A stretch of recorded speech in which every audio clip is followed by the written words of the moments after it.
Hello, guys. We have Michael Kopf here. It's Miss Loisel, and this is my new channel. And thanks for joining. And I believe it's on his channel as well.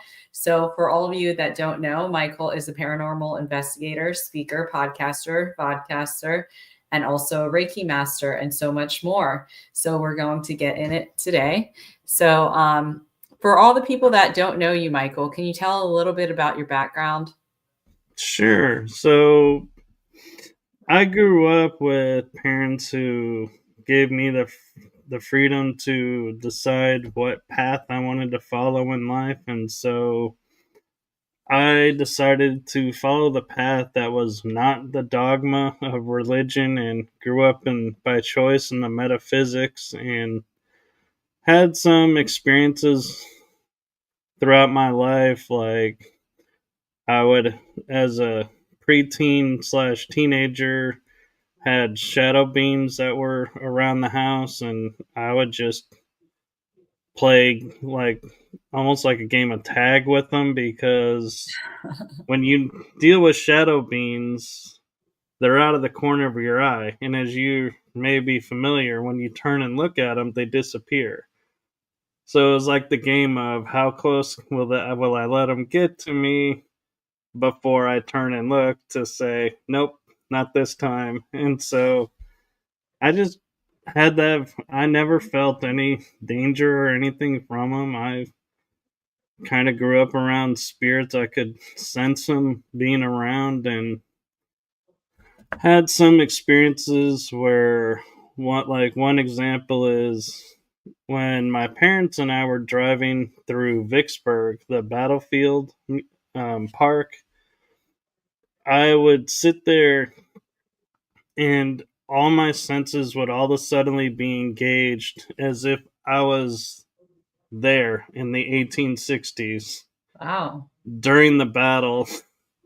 And I'm like, I could smell the gunpowder, I could smell the blood, I could hear the footsteps, I could, it's like I could even see somewhat of what was going on, who was moving where, who was stationed where. And if you've ever been to the battlefield, you'll see like they have cannons placed in some spots, and little placards that'll say, "Oh, this happened here," but there's no like markers to where I could sit there and go, "Oh yeah, see this marker? This is where these people were." So it was like that was what was confusing to me, is I was seeing what looked like movement of soldiers in a line in the battle, and it was I described it as history coming alive. It's like I felt like I was, from my metaphysical background, I thought I was reliving a past life and just having memory of being there and seeing, and playing out the memory in my head. And I had a guest who was a doctor, I think a parapsychologist. I'm not sure what her field of study was, but she pointed out, if you have all your senses engaged in that moment, in that scenario, you have time traveled to that spot. And I was like, So that you traveled. apparently so, and I don't know how, and it kind of irritates me because I would love to do it again. Oh, was it only that one time that it happened to that extent? Or did you have multiple times like this? The other time that it happened is when I was touring the Yorktown Memorial Battlefield for the Revolutionary War. So it was kind of interesting that it was the Revolutionary War and Civil War, that it's like I could see what was going on and being put in that place. But that's the only time that's ever happened, those two times. And it kind of raises the question for me, is why those two times and those two locations Right. did it It's trigger? And it's curious. yeah, I can't help wondering if it is because past lives, was I there? And so my past life, because we all know time is not linear anymore. We know it's in a Yeah. loop. And so I'm wondering if my past self and my present self somehow collided, and that's what opened up this experience, is seeing everything through my eyes, but they weren't my eyes. Do you think a spirit kind of showed it to you, or have you thought about seeing someone else? You mentioned you saw someone and they told you something about it, but have you thought about going under hypnosis or trying to learn more about it if these experiences seem like they stick out to you? So they seem pretty vivid. Do you think that maybe you could get some more answers somehow?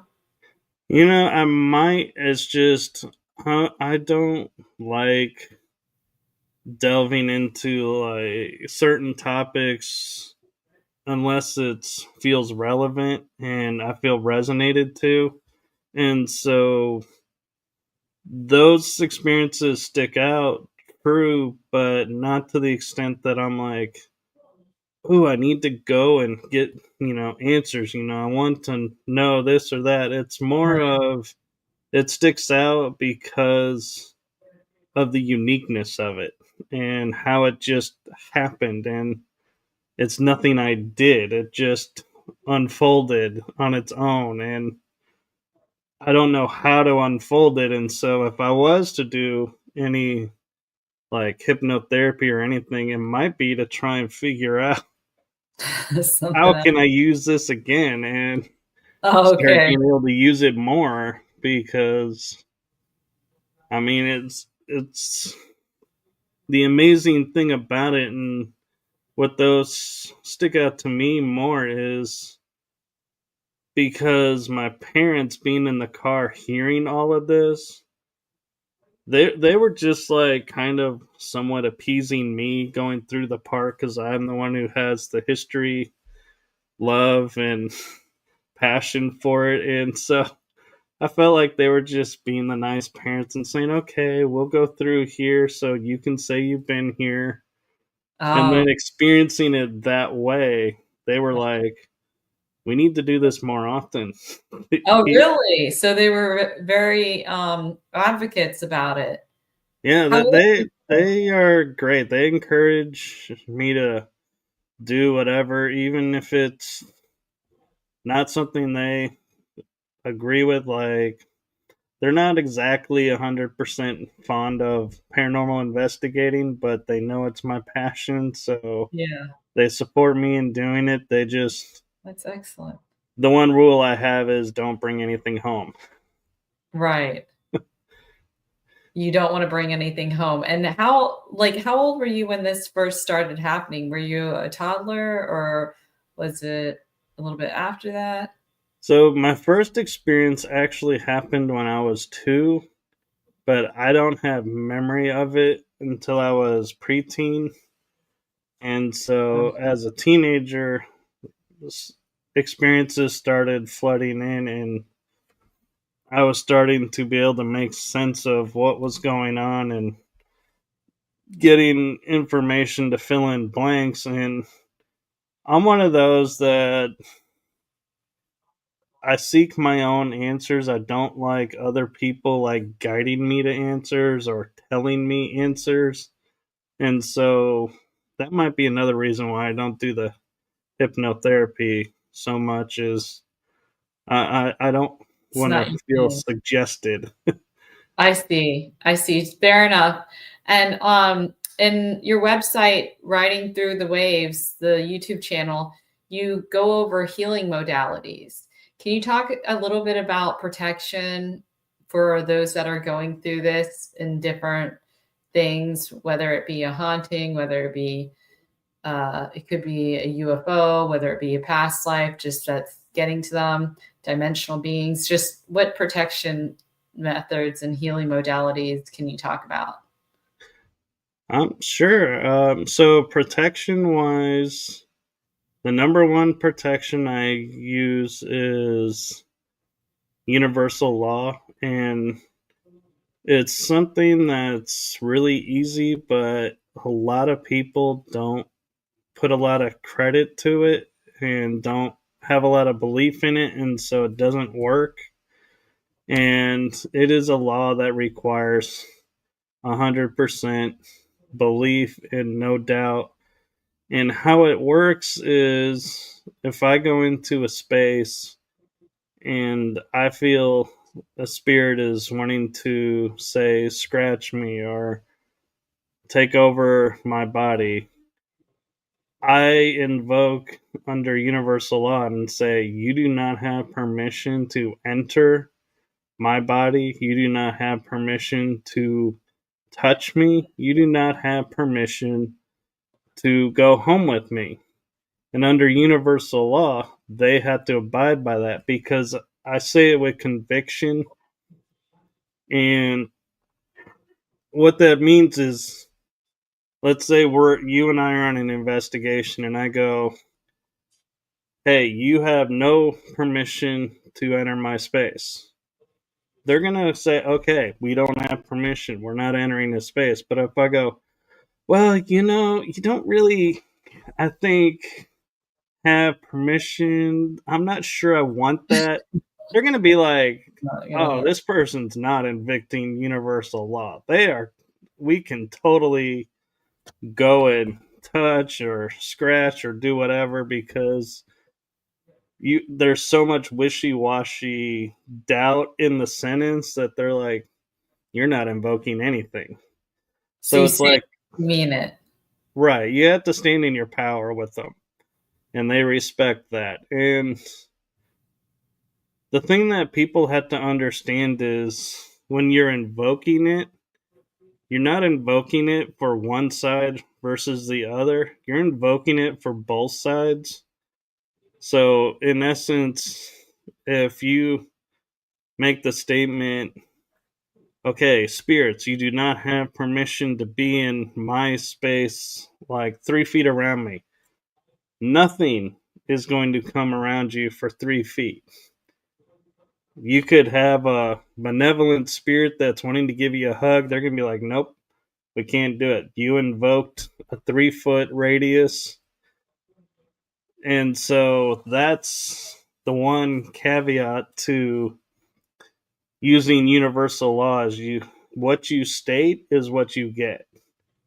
So you have to be Mean it. cautious because if you're wanting to like a hug from a benevolent spirit, or you're wanting, you think your loved ones are there and you're wanting to feel them around you, you got to let them through. You can't invoke universal law and say, nobody can touch me. And they go, well, I guess my parents or loved grandparents on the other side weren't there because I never felt them. Well, you told them not to touch you.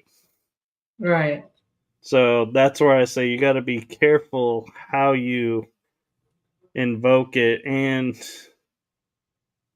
the one thing that you have to be mindful of is spirits can pose as loved ones, as children, or anything that may seem friendly because they're wanting to make contact just as much as we are. And so, one way I look at it is, so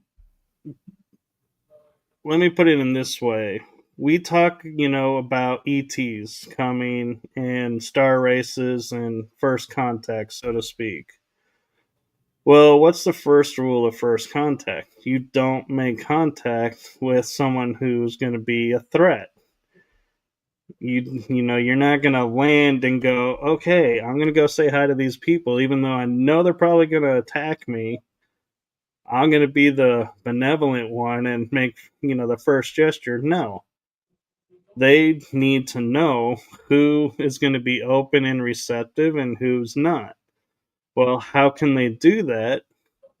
I feel like they come and they pose as a loved one or as a kid or a spirit that just doesn't fit the surroundings. Like, if you think about it, if you're, say,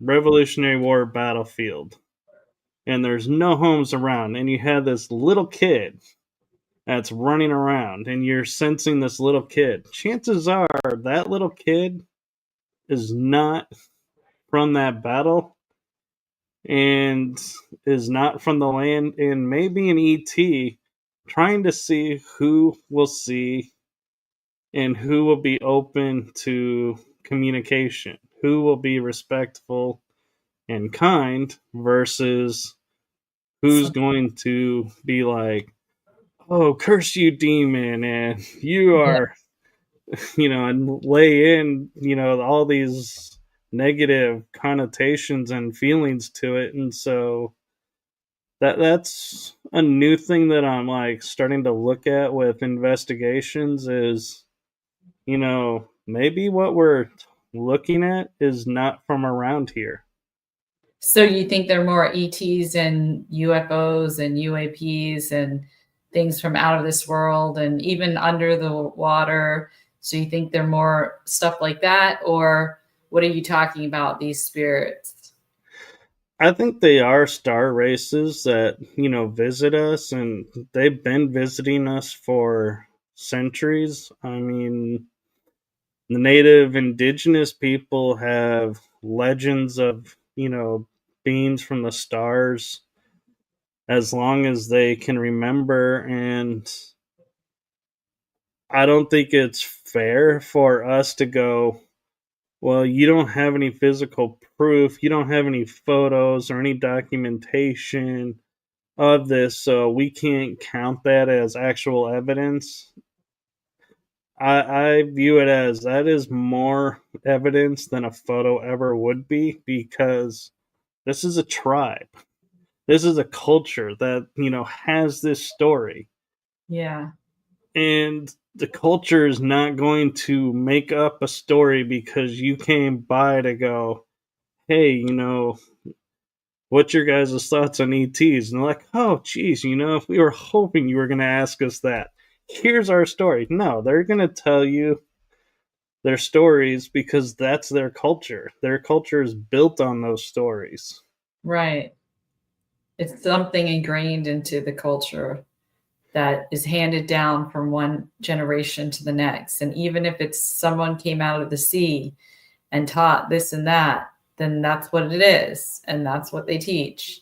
And Right. that's And they open up so many mysteries of our world because I'm starting to point out with people on my show, Riding Through the Unknown, when we look outside and we look at the grass and we go, the grass is green. Why do we say the grass is green? Because somebody told us that's what the color green looks like, and we all just blindly agree that's green. We actually don't know that that's green. And somebody actually was pointing out to me the other day that goes, it's interesting that you say what, the color of grass being may not be green is they've actually studied it and said it's reflecting back every color but green. exactly. And so Um, I'm like, oh. So it's like it's not actually green. It's just what our eye filter sees. Okay. That frequency. And so when we look at it that way, um it opens up, your mind to go, what else around us is not exactly what we see. may think it is, and you start to question things. And where I'm going with this is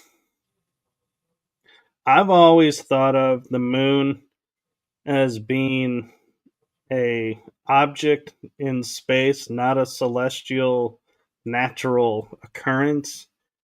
And I based it on hearing that when we hit it with a missile, it dinged. And I go, anything that is a solid object does not resonate the tone of a bell. That's hollow. That's And hollow. so Exactly. I'm like, the moon has got to be hollow. So And we always hear of the dark side of the moon, and it's always on the other side of the moon. No matter what rotation we're in, we never see the dark side of the moon. If an object is free floating in space, in orbit with us, it would be spinning as well. So there would be no dark side. If we would be like, oh, well, in say 6 hours when it makes its rotation, the dark side will be the light side, and now the light side will be the dark side. Makes sense. But it doesn't happen.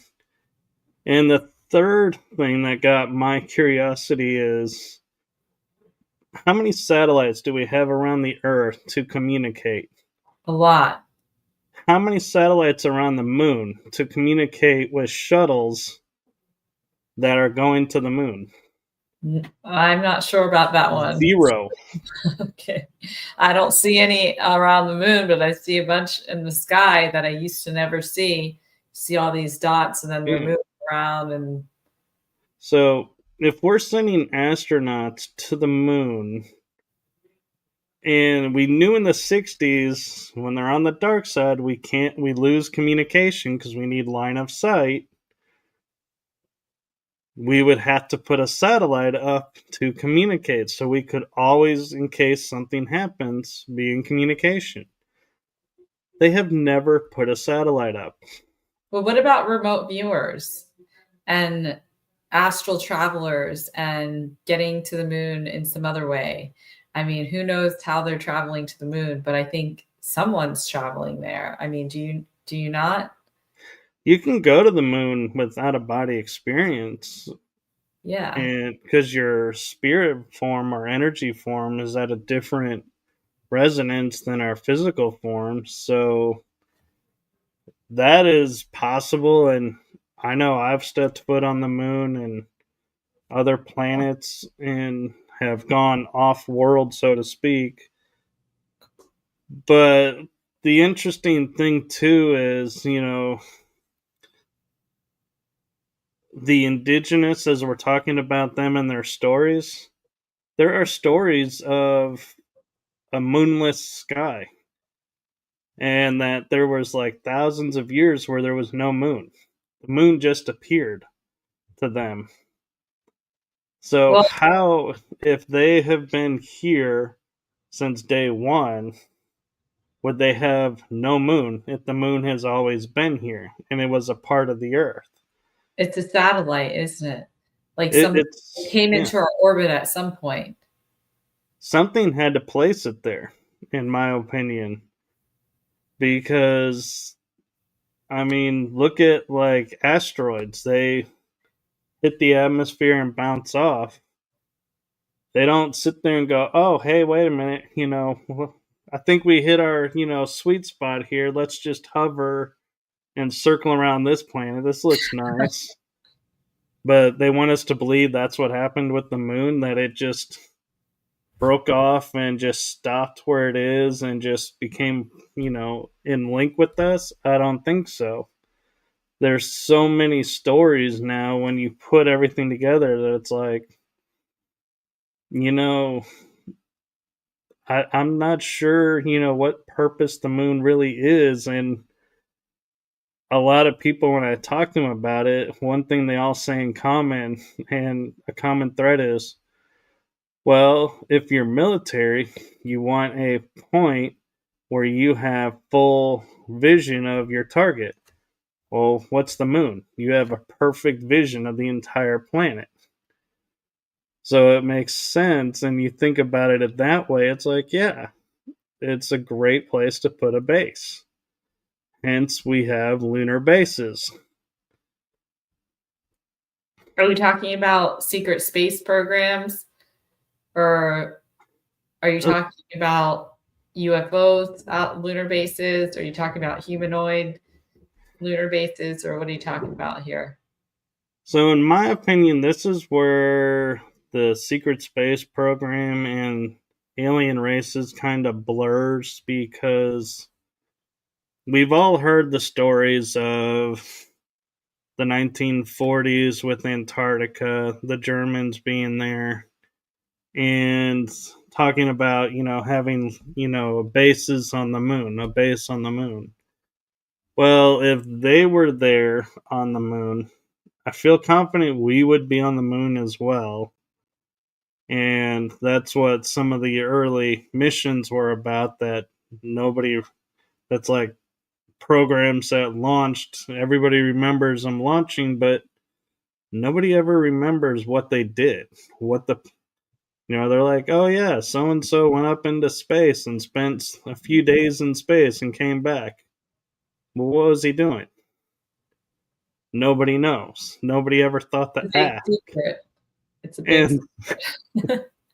and so in my opinion, I'm like, that we were putting bases up there and putting things in operation, and I'm fully confident that Andromedans, Syrians, Draconians, everybody has bases, and they're all probably on the dark side, and that's why we're not allowed to communicate with the dark side. Is they don't want us to hear chatter that we shouldn't hear, and why astronauts only, if they do go to the moon, talk about being on the light side. They never talk about what they see on the dark side. And I feel very confident any astronaut that stepped foot on the moon did not stay on the light side the whole time.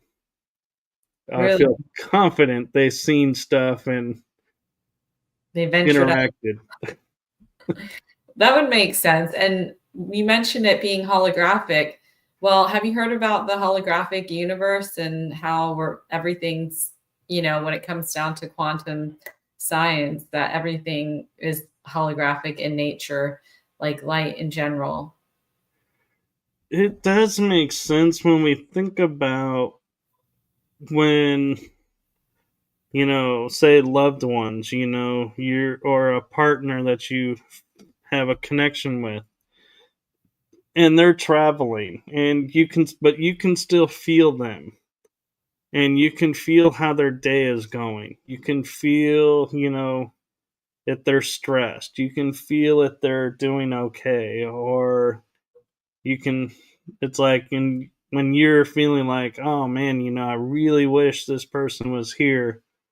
All of a sudden, you get this warm, cozy feeling, and you're like, oh, I'm so glad, I had this,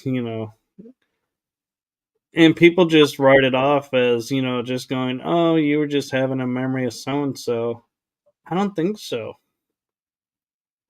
I think quantum entanglement and quantum linkage is kind of the word I would use, is what makes that possible. Is you're actually connected on an energetic wavelength, and the quantum energies are able to reach vast spans to where Like a I field, could.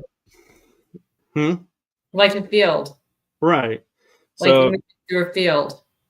The like, way, so if you were in California and say I was in Australia, I could say, oh man, Loisel needs some energy. I could feel it and go, okay, here's a ball of energy. Here's my intention. I'm I sending it think. over.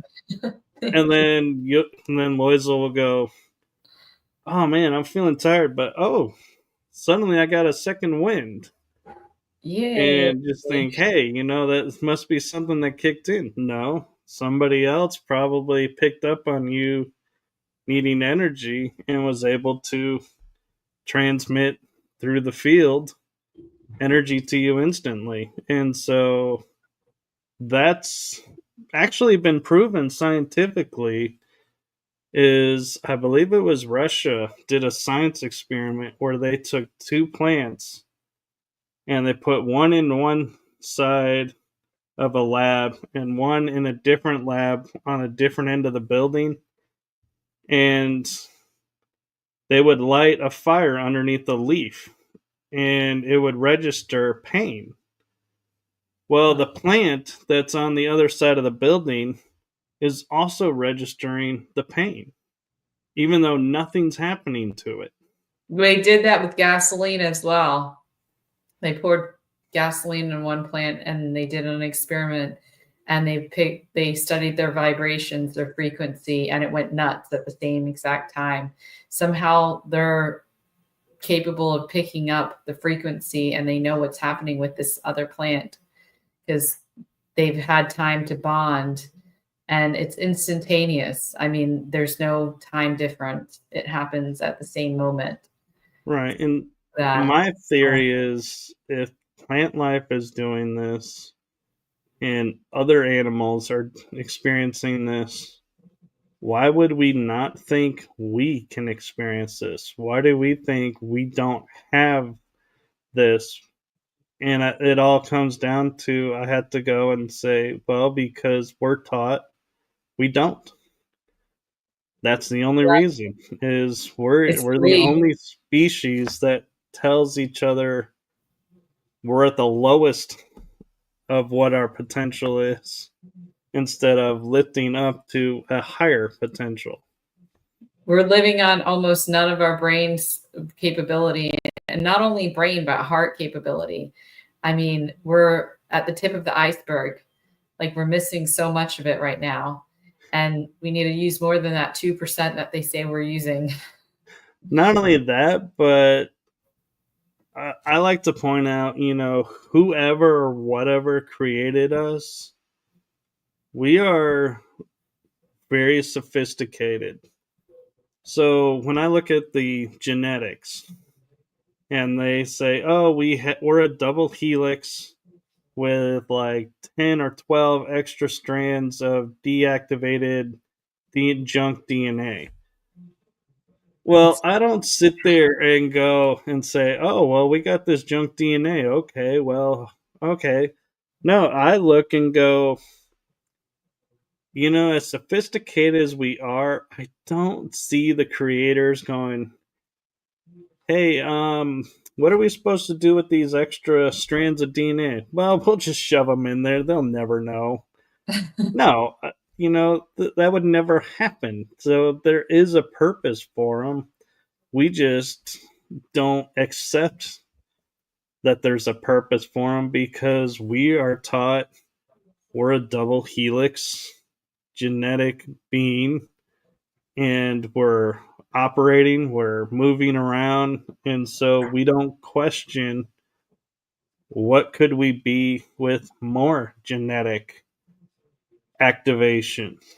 And that's the problem is we have lost our kind of sense of curiosity to No. go, what more can we be? And I mean, you look at Star Trek, The Next Generation, and I use TV shows sometimes to back up a point, and Data is an android.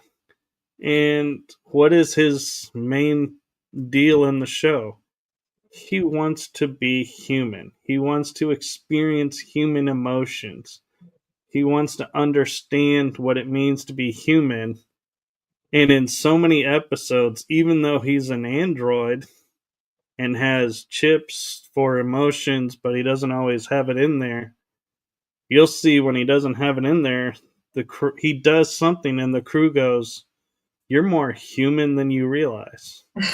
You're breaking your program." And he even says, "I've broken my positronic matrix. It's not limiting anymore. I'm able to go beyond."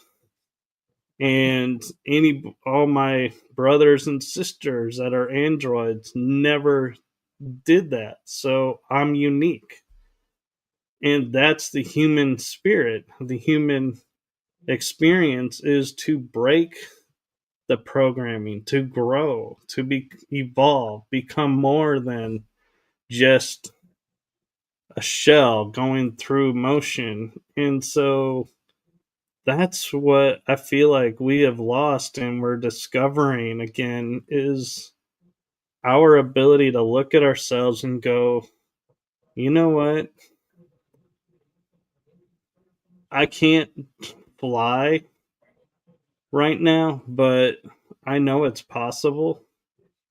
and I feel it's possible. And so someday, maybe I'll get lucky and I'll do it. And we just, we are getting that back to where when we do figure out how to fly and not have to travel by plane or travel, by ship over a long distance, we could just go ourselves. We're going to be more open to it because we're finding that inner Spark. spark. Yeah. Exactly. And you know what? You mentioned going on a boat. Well, the natives, when they first, only the shamans could see the boat because they never, most of them had never seen one. So they didn't know it existed. So they literally could not see it. So it makes you think with colors as well. I mean, that's totally different because that's like an absorption thing. Like we can see all of them except the one that's reflecting. But Actually, it's not that different because everything we see is filtered. And so, like you're pointing out with the shamans being the ones that saw the boats and could identify with them so they could see them, my parents told wow, me a story when I was growing up from a spiritual teacher.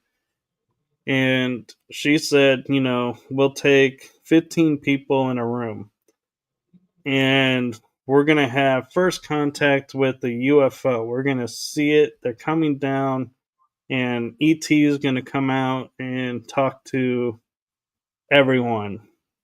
And so this craft starts to land in the parking lot. 5 people who don't believe any of this walk outside and go, "There's nothing out here. There's nothing here."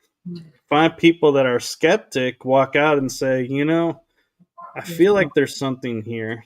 There's something fuzzy. I can't quite make it out, but maybe it could be. yeah, And the 5 believers walk out and are like, oh my God, this is the most amazing craft I've ever seen. wow, And look, the door's opening. Someone's coming out. yeah. And what's the one thing that was going on is everyone's beliefs and their perception determined their experience. Like Dr. Bruce Lipton's Biology of Belief. You're exactly describing that right now. His book, Biology of Belief, he talks about it, how it's literally in our DNA almost. Like it's biology, it's our perception that makes our beliefs. It is. And when I go on paranormal investigations, one thing that I'm starting to figure out and really be attuned to is when we go into a location, the people who are in it just for the fame and to say, oh, I had this happen, I had that happen, will have their own experience. The people who are in it genuinely to make connection and get understanding will have a different experience. And so that's the main reason, in my opinion, why you could drop 30 people in a building and some of them will say nothing happened at all. Some of them will say, oh, I heard knocking, I heard a disembodied voice. Some will say, oh, I saw an apparition. Some will say, oh, I got scratched and pushed. Well, it's because their belief determined what was going to happen in that building to them. So that's what happened. They Makes brought it to themselves. And so it almost, in a way, makes me go and question, are we experiencing ourselves at these places? Because we're manifesting what's happening. Oh wow, yeah. That's a good way, a good point. That's a good way of looking at it. Yeah, because we don't see, I mean, we can see people in different clothing, but we're not only, sitting there saying, oh, well, this spirit, must be from the 1800s because look at the clothes. I am starting to also, though, look at, because we now have an understanding of timelines and parallel worlds running at the same time, that, there are places where the veil is thinner Yeah. between each. And so what we're seeing is someone in the 1700s or 1800s walking around, like, say, in a kitchen. That's their everyday life. We're seeing them doing their daily chore. We're not seeing the 1700s. We're seeing their current time, and they're looking at us and confused because we are looking Out of it. futuristic to them. Yeah. And so both of us, I feel like there may not be communication, because we're like, how do I communicate with you in a different dimension, different timeline? It's interesting. And they're looking at us and saying the same thing. It's like, what am I seeing? Who Who are are you? you? What are you? Yeah. So with all of this, you said the veil's thinning, and before we got on camera, I you were mentioning this cool background. You just put it up for Halloween. Well, All Hallows Eve, November 1st, you and 2nd, you have All Saints Day and then All Souls Day, which are very different.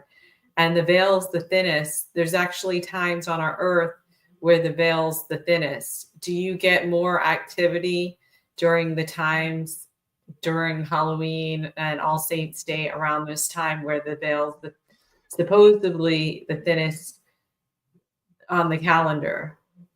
I don't know that that is something measurable, because this is an interesting aspect to bring up. And that is, when we're talking with loved ones on another dimension, their view of time is different than ours. That's why I always question when you'll hear in readings, they say, oh, the guides will say, oh, on January 1st of this year, this is going to happen at this time. And I'm like, really? Because you don't have a concept of time over there. So how are you grasping our sense of time so well? And that's just my thoughts of bringing into question, how Time. valid is this? Because we have a struggle with our own time, and you're over here talking, using it, and you don't have a sense of time. And so, yeah, but what I'm also wanting to point out is people have no knowledge of our original time. We were a 13-month year when we started. It Based on the lunar wasn't calendar. until the Julian calendar and Gregorian calendars came about that everything got convoluted, and we ended up with leap year to balance everything out, and 12 months became, this. And so that's why things don't line up like they used to. And so when you look at even the names of the month, January is a J. It should be in the middle. February, March, April was Real beginning. to open. August would Okay. be next. They were alphabetical. Named after Augustus. Some were named after Romans, and others were named just Came off from the of Latin roots.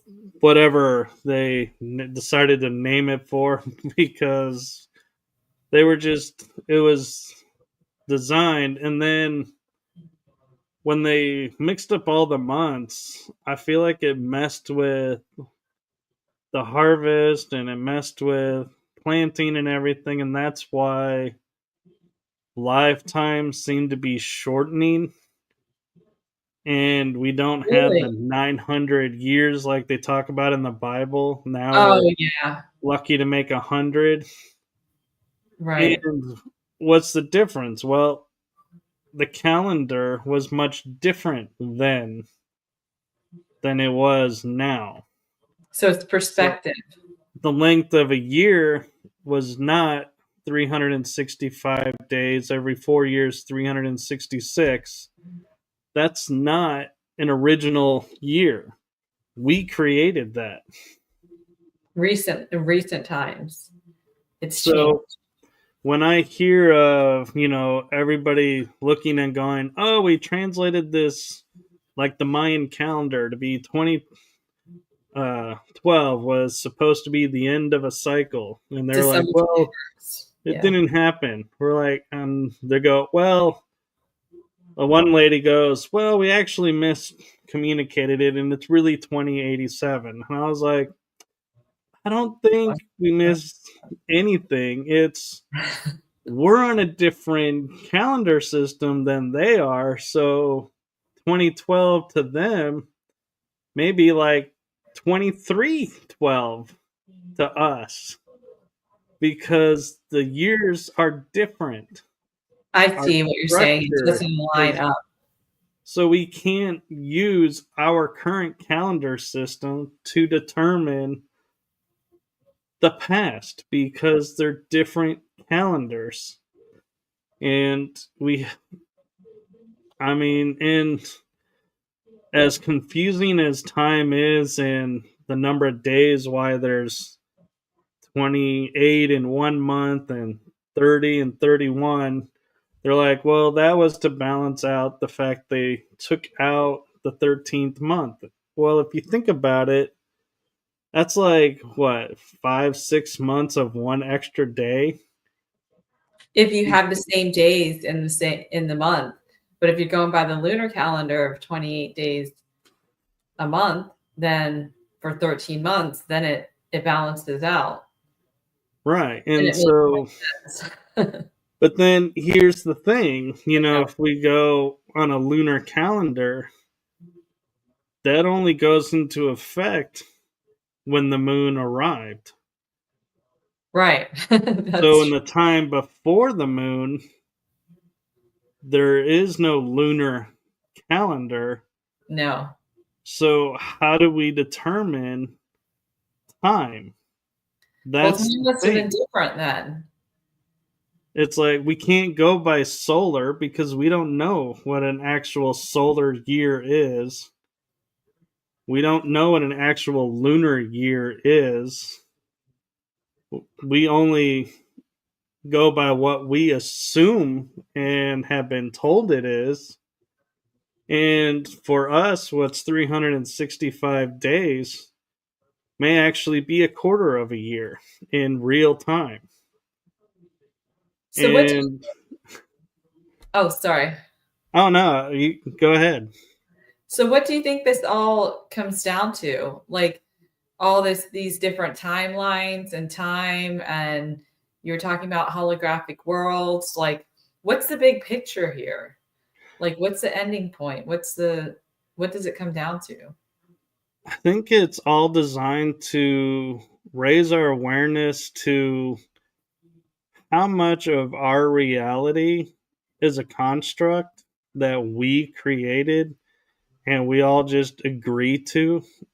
And so when we talk about holographic worlds and other worlds out there, and we see species of ETs like Arcturians that when people say, oh, they're like 900 years old, well, that may seem really long to us, but to them that may be like an infant A blink of coming an eye. Yeah. and learning, and is on there and they're in school where we're thinking, oh my god, you have gone beyond our education system. You know more than we could possibly ever know.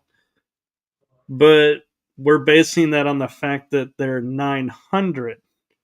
not based on what they actually have experienced and done. And so I think that's what's going on with our awakening is we're learning our age doesn't mean anything. Our Chronologically. experiences are what raises us to who and what we are, and to, we talk about going to fourth density, fifth density, or dimensional beings. Well, how did they do it? Well, they let go of whatever was holding them back. Well, what are we doing? We're holding on to, I'm a third dimensional being. I'm sitting in this chair right now because in my 3D world, this is a chair that's designed to be sat on. I'm looking at a screen that is a three-dimensional object that I have agreed to, that you've agreed to, is a visual communication screen. Yes. So when we take our minds and go, there is no screen, we're actually face to face, that's when we start to break free of the 3D and start to go and expand our awareness. And that's the growth I think that we're getting ready for is, we To talk about joining our galactic brothers, but as we are, we would never be able to join them because we we're the species that tells everybody else what to do, how they should operate. And so, do you really think, letting us loose in the galaxy is a really great thing right now? Not really. maybe We not. we can't even get along on our own planet. Imagine us This on a moves. galactic scale. Yeah. Well, I think we are galactic in some way because of that holographic universe, that the universality of it all, the law of one, like as above, so below, as below, so above, as within, so without. And when Right. you're looking at the law of one, raw and everything, all is one, you know? So So aren't we already galactic beings in a way? I mean, like, we are, but we haven't activated. exactly. We're dormant, sleeping. And so what you're saying, the big picture is that we're spiritually awakening, and that's what we're trying to do is become galactic, get this galactic awareness. Is that what you're saying? It is, and also the awareness of, and I actually was talking with a being. Uh, I don't honestly remember what race he was or she was, but this being and we were talking, and I said, we have these extra strands of DNA in us. And I know they're not just junk, just there to take up space. As we grow into our awareness of, fourth density, does a strand of that DNA come alive? And they said yes. So think about this. If we have two strands for 3D, if we activate four strands, that's 5D. If you go by that math, is a strand is a, or wait, hold on. Two is 3D. So if you activate four strands, It'd be 5D. 5D. Yeah. And so that, activating those strands, we got to remember and learn, how did we do that? How do we do that? We don't even know how to do that, most of us. I mean, you're I talking think about that we 5D, what do. about 40? You skipped 40. But that's the thing is I think that we do because how do Those- we function in the world that we live in now?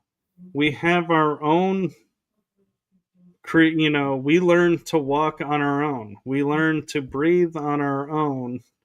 There are innate programs that run that we build upon.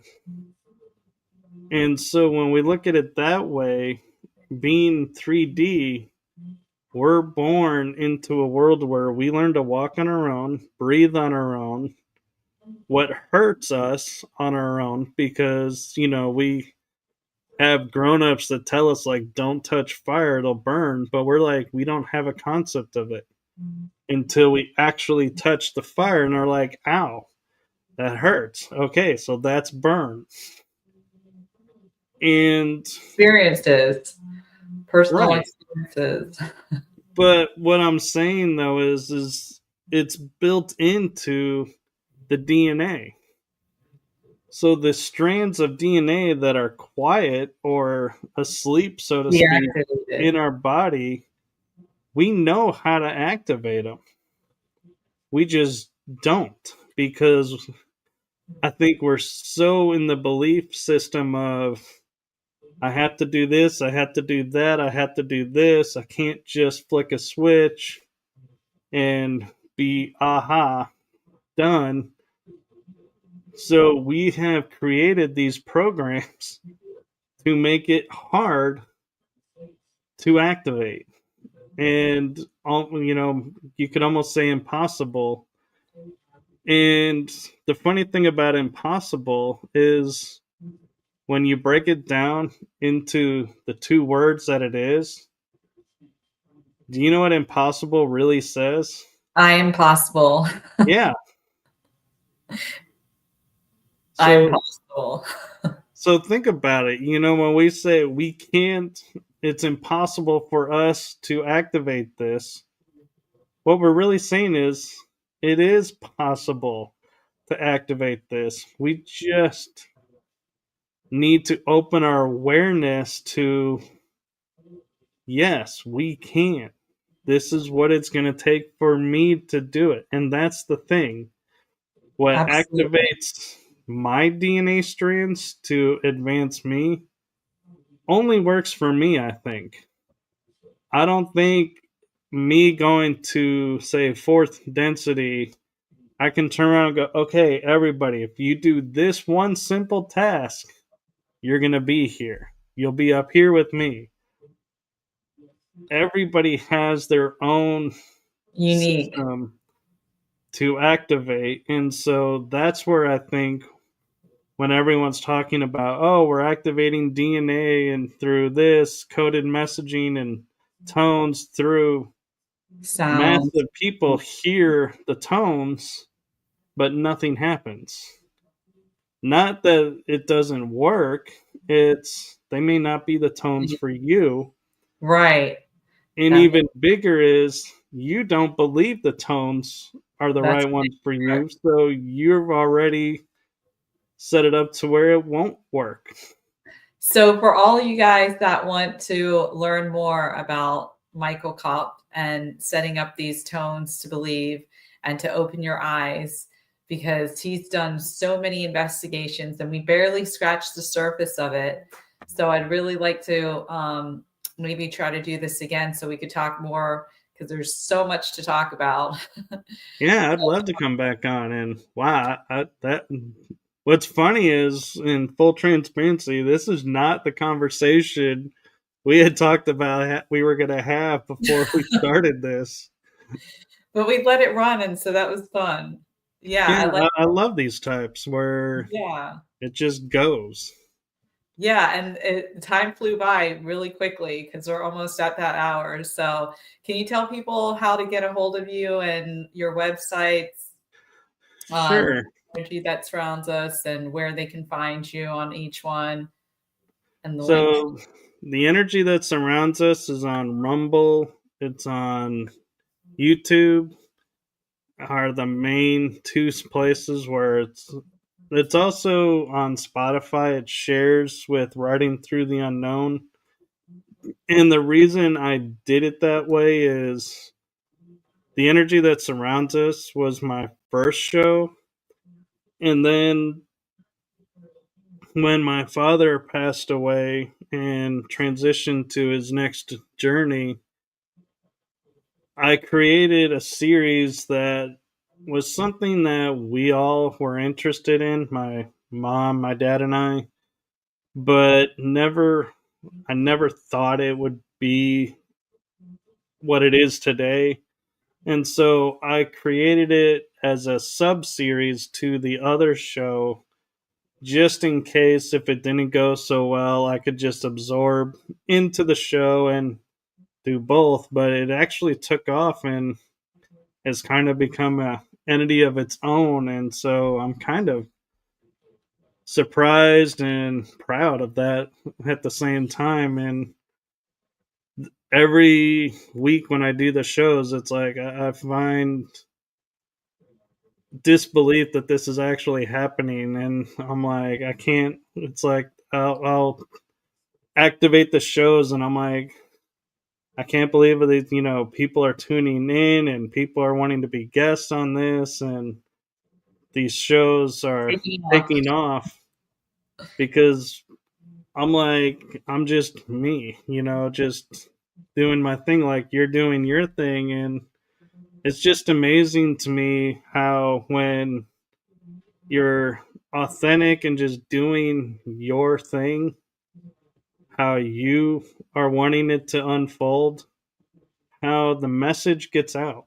And it isn't through gimmicks and, having certain aspects to the show that everyone's like, ooh, is this going to happen this time? Or, ooh, what's this going to be? It's like everyone just wants the information and Right. are drawn to that. And it's just authentic conversation. And I think that's what is, in my belief, the success to my shows is I just genuinely communicate, have conversation, and just ask questions that I don't always know where they come from, but at the end of the show, I feel like it's exactly what needed to come out. And so, whether it's a major success and thousands of views or 30 views, I don't base the success of my shows on that. I base it on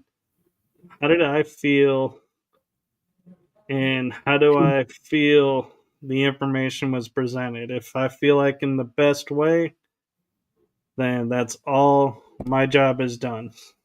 And can you tell us a little bit about your book? Sure, I actually happen to have a copy right here. It's so the first book is Awakening My Journey into the Paranormal. And so in this book, I share my experience at two, growing up with the shadow beings that I mentioned, and some experiences that I had when traveling, and then how I got started in paranormal investigating and what investigations I've gone on and what happened. And some of them, admittedly, are shorter than others because I didn't experience that much. So I am honest with what I experienced and the impact that the location had on me. So my hope is that as you're reading it, my words paint the picture and paint the emotions that's going on as you're reading these experiences. And it also has the history of my podcast shows. And it has, so the paranormal book has the history of the energy that surrounds us, which is my Tuesday night podcast, and Paranormal Versus, which is a podcast that Kel Ridley in the UK and I set up to. Originally, we were like hoping to do a UK versus USA, investigation styles comparisons. Yeah. But we ended up finding out that they were virtually the same. And so we go into like conspiracy theories sometimes or other topics that some paranormal investigators don't go into, and we just if we're interested in it, we talk about it. And we had a paranormal investigator join our crew this year, Enoch, or wait, I think it's pronounced Enoch, but he goes by the letter E. And So it's been a pleasure with having him along. And so I just am so grateful and just share my experiences because I've reached the point in my life to where if you had asked me like 5 years ago, hey, you should write a book about your story, I'd be like, no, nobody's going to want to read my story. Nobody's going to care. And now it's like I got drawn to write the story, but then I got in my head a little bit about it and realized, not everybody wants to know everything about everything. Right. So I broke my story into 4 parts.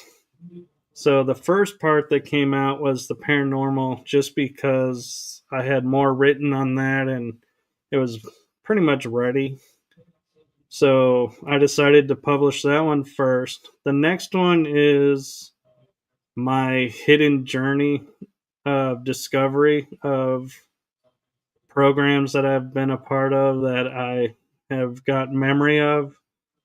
And I've had readings where people have told me I've been a part of stuff, and I don't necessarily include that because I want it to be authentically my journey and Yours. my story. So if I don't have memory of it, I don't include it. And this one, I actually have some illustrations to kind of help paint the picture of what I'm trying to convey in my words. And so hopefully that'll go over well. And another book that I wrote was my metaphysical side, growing up with the metaphysics and what I learned from that. And then the fourth one is just a basic, this is my story. This is where I've traveled. This is what, life was like for me. And so my hope is, as you find, something that interests you, maybe if I've had a similar interest in that, you'll gravitate towards the book that's right for you. So if you're a paranormal investigator, you might enjoy reading the paranormal versus reading the metaphysical side. So Right. hopefully, there's a book for everyone, hopefully coming. Well, maybe you'll have some more on the horizon. And how can people that are watching support you? Wow, that's a good question. So on my YouTube channel and Rumble channel and on my website, I have a PayPal link. So if you want to donate, because being a podcaster, I don't get paid for the shows that I'm doing. So it's all being done out of the kindness of my heart, so to speak, and my joy of just sharing my wanting to learn and experience everything. So if you feel inclined to donate however much you feel drawn to, everything is appreciated and grateful for. The link is there. You can find it. And if you can't find it, you can find me on Facebook under Michael Kopf. It'll have my face as the profile picture. So you should have no problems finding me. And message me, and I'll put you in touch with the links or put you in touch with episodes. And if you want to be a guest on my shows, just message me and we'll see about getting you scheduled for season 4. Awesome. Well, thanks for that. And so I will also have whatever links you want in the description below. So your link tree, and if you'd like your PayPal as well, and any other links you want in there. The link tree has almost everything on there. So I think it's really well done. So maybe that's the best one to put up there. And there's also going to be a link if you'd like to support my channel because I'm new. This is Miss Loisel, Miss_Loisel. You can find me on YouTube, on Instagram, Rumble, Facebook, wherever. And thanks so much for joining. Any last words, Michael? Um, last words I would say for the collective would be remember no matter what's going on, there's always hope and there's always that spark within you.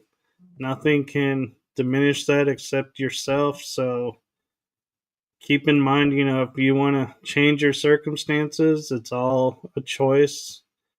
And so make the choice that's right for you. And just remember, choice and change are interchangeable in the way of saying when you make one choice and you don't like it, you can always change it to another choice until you find the one you like. And if that ever changes, then you're at choice to change it. So Free will. just keep that in mind. And the other thing I would say is welcome to the podcast world, Miss Loisel.